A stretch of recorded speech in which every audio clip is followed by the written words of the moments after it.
Hello and welcome to Getting Started with dbDOS Pro 4. Step 2, installing and configuring dbDOS. The first thing you're going to do when you get your download instructions is you're going to download your setup exe for dbDOS Pro 4 or dbDOS Pro 4N, which is the networking edition. When you double click on the installer, it's going to come up and ask you for the Windows security question or the user access control method. You go ahead and press yes on that. Once the installation starts, it'll be a standard Windows installer, and you'll see the dbDOS Pro 4 installer window pop up. This will give you the general information of what dbDOS is, and go ahead and hit the next button. We highly recommend that you read through the license agreement for dbDOS Pro 4 and make sure you accept the terms of the license agreement. After that, we'll show you where we're going to install the software. And then next, we will go ahead and proceed to install the software onto your machine.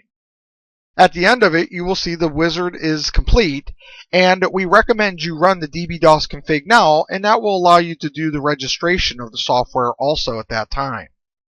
Once that's been installed, you will notice that when you go to your Start menu, or if you're on Windows 7, or if you go into your programs on Windows 8, you'll notice that you have the dbDOS config, executables, your FAQs, and your user guide all in one location for you.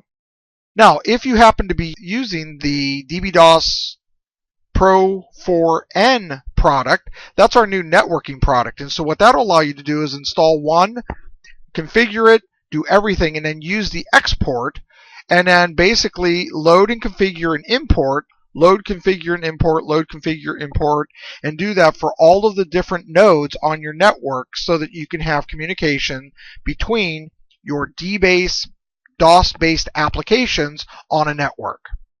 Now, when you go to set up your configuration on one of those machines, you're going to see a screen that looks just like this. This is the dbDOS Pro 4 Configuration Manager. And what this allows you to see is all of the configurations that you've defined.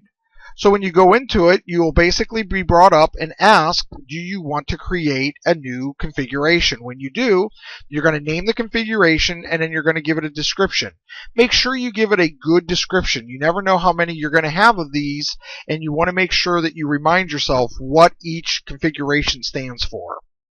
When you're done with that, you can also hit the Advanced button. Now, what the Advanced button does is that will take you to the Advanced Wizard, which we'll talk about here in a few seconds, but what we would recommend is click on that wizard button and come back to the wizard step-by-step instructions. So again, it brings you back. So if you click the advanced button, it takes you to the advanced page. If you click the advanced button, it'll bring you back to the wizards page. So after you've named it, you then want to go ahead and point to where your application is located. In this example, we're located in C:\dbase, and then I'm going to go ahead and continue on. I'm going to set my regional settings to 437 for the US because I'm based in the US. I'm going to set up my keyboard layout and also the keyboard driver that's being used, and that should be picked up by the OS, by the way, so you don't have to really choose unless you want to. Then I'm going to go ahead and select my printer. The default is enhanced printing. That is our most closest value to what you used to have on various printers, inkjets, laser printers, and things like that. We also give you the ability to print to PDF. Then we're going to go ahead with the display options, and we're going to make sure that you use at least the overlay rendering. That's going to give you a fast updating screen, and it's going to make sure that your dbDOS Pro 4 is optimized. After that, you're going to set some additional launcher and shortcut options.